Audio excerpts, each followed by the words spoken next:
Hi friends, आज जो बातें मैं आप लोगों से शेयर करने जा रही हूँ वो कम्प्लीटली मेरा पर्सनल एक्सपीरियंस है, मेरी पर्सनल ओपिनियन है। अगर आप मेरी बातों से हर्ट होते हैं तो आई एम सो सॉरी। मैं भी एक डॉक्टर फैमिली से हूँ। मेरे पापा, मेरे ब्रदर्स, नाना जी, मामा जी, कजन्स और बहुत सारे लोग हैं फैमिली में डॉक्टर्स। लेकिन कुछ महीने पहले जब मेरे हस्बैंड को सडनली हॉस्पिटलाइज्ड होना पड़ा तो इस मेडिकल प्रोफेशन ने मुझे पूरी तरह से झकझोर कर रख दिया। सबसे पहले तो हमें यही डिसाइड करना हमारे लिए मुश्किल हो जाता है कि किस बीमारी में कौन से डॉक्टर को कंसल्ट करें।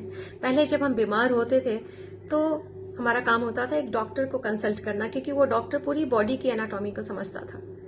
लेकिन आजकल स्पेशलाइजेशन, सुपर स्पेशलाइजेशन ने इतने सारे डिफरेंट ब्रांचेस बना दिए हैं कि अगर हमें एक बैकएक भी है तो हमें ये नहीं पता होता कि पहले ऑर्थोपेडिक के पास जाएं, न्यूरोसर्जन के पास जाएं, न्यूरोलॉजिस्ट के पास जाएं या फिर एक मेडिकल स्पेशलिस्ट को पहले कंसल्ट करें। और जब ये मसला हल हो जाता है कि किस डॉक्टर के पास जाना है और डिजीज डायग्नोज हो जाती है और अगर हम बड़े हॉस्पिटल में पहुंच गए हैं तो फिर डॉक्टर ऐसी अफरा तफरी मचाते हैं कि बस अभी हॉस्पिटल में एडमिट हो जाओ और अभी सर्जरी करवा डालो, नहीं तो न जाने अगले पल ही क्या होगा। तो वहीं से पेशेंट की मेंटल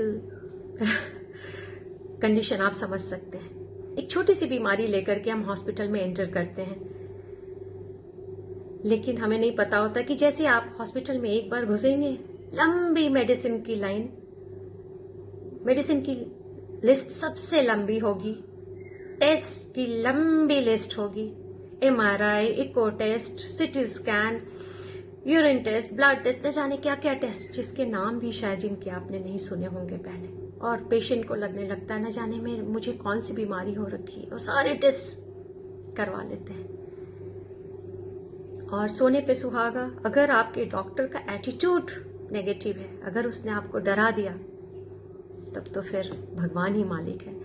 मुझे याद है कि जब मैं छोटी थी और मेरे पेट में दर्द होता था तो मेरे पापा कहते थे आटे का हलवा खा लीजिए, पेट दर्द ठीक हो जाएगा।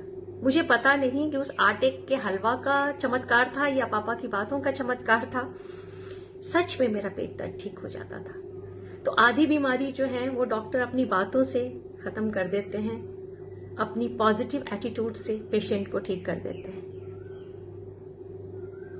मैंने तो, और दूसरी बात, जब आप कभी गए होंगे हॉस्पिटल में, बड़े हॉस्पिटल में, तो आपने देखा होगा कि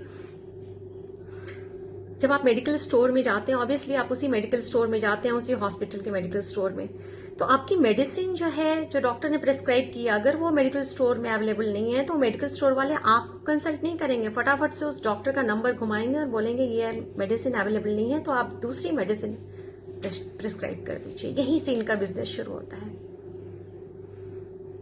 अगर एक पेशेंट की सर्जरी हुई है, ऑलरेडी सर्जन का ट्रीटमेंट चल रहा है, अब इस बीच में अगर उससे सर्दी खांसी भी हो जाए तो फटाफट से एक मेडिकल स्पेशलिस्ट भी उसके ट्रीटमेंट में जुड़ जाता है। भगवान न करे कोई कार्डियक प्रॉब्लम हो जाए तो एक कार्डियोलॉजिस्ट भी आ जाते हैं, और इस बीच में अगर कुछ भी थोड़ा सा यूरिन की भी प्रॉब्लम हो जाए तो एक यूरोलॉजिस्ट भी जुड़ जाते हैं उसके ट्रीटमेंट में। और न जाने क्या क्या छोटी छोटी चीजों पे नए नए डॉक्टर्स जुड़ते रहते हैं। और इस तरह से एट ए टाइम एक हॉस्पिटल में, बड़े हॉस्पिटल में एट ए टाइम एक पेशेंट को कई डॉक्टर्स ट्रीट कर रहे होते हैं। और मैंने ऐसा देखा है, मुझे एक्सपीरियंस है कि कई बार इग्नोरेंस की वजह से शायद एक डॉक्टर दूसरे डॉक्टर ने क्या प्रिस्क्राइब किया है ये नहीं देखते हैं, और एट ए टाइम एक patient 3 different types of antibiotics खा रहा होता है। अगर वो पेशेंट अवेयर नहीं है, अगर वो पेशेंट अलर्ट नहीं है, अपनी मेडिसिन को चेक नहीं कर रहा है और एक ही बार में वो 3 तरह के डिफरेंट टाइप्स ऑफ एंटीबायोटिक्स ले रहा है, तो आप सोचिए, फिर तो भगवान ही मालिक है। मैंने तो ये डिसाइड कर लिया है कि भगवान न करे अगर कभी मुझे हॉस्पिटल जाना पड़े, वैसे तो अपनी सेहत का ख्याल हमें खुद ही रखना चाहिए, लेकिन फिर भी because prevention is always better than cure, लेकिन फिर भी अगर हम बीमार होते हैं तो मैंने तो डिसाइड कर लिया है कि मैं उसी डॉक्टर के पास जाऊंगी जो गवर्नमेंट कॉलेज से पास आउट हुआ है, या फिर मेरी फैमिली का डॉक्टर है। एटलीस्ट फैमिली के डॉक्टर को मुझे ठीक करने में ज्यादा इंटरेस्ट होगा, ना कि मेरे पैसे में। और दूसरी बात कि डॉक्टर का एटीट्यूड भी बहुत मैटर करता है। आप जब भी हॉस्पिटल जाइए, अपने दिमाग की खिड़कियां खोल कर जाइए, पूरी मेंटल स्ट्रेंथ लेकर के जाइए। अगर आपको थोड़ा भी डाउट होता है या डॉक्टर की बातों से डर लगता है तो आप जरूर सेकेंड, थर्ड, फोर्थ ओपिनियन लीजिए। कोई भी बड़ा कदम उठाने से पहले आप डॉक्टर की बातों से घबरा कर कोई भी बड़ा स्टेप मत लीजिए, कोई बड़ा डिसीजन नहीं लीजिए। 2-3 ओपिनियन जरूर ही लीजिए और जस्ट बी स्ट्रांग, क्योंकि पॉजिटिव एटीट्यूड, आधी बीमारी तो हम यहाँ से जीतते हैं और डॉक्टर तो हमारे लिए भगवान होते हैं, तो आधी बीमारी हमारी डॉक्टर की बातों से खत्म होती है। इसलिए डॉक्टर का पॉजिटिव एटीट्यूड होना भी बहुत जरूरी है। तो आप ऐसे ही सिलेक्ट करिए डॉक्टर को और अपनी स्ट्रेंथ को बना करके ही किसी डॉक्टर के पास जाइए और just be alert. Thank you so much, see you soon, bye bye.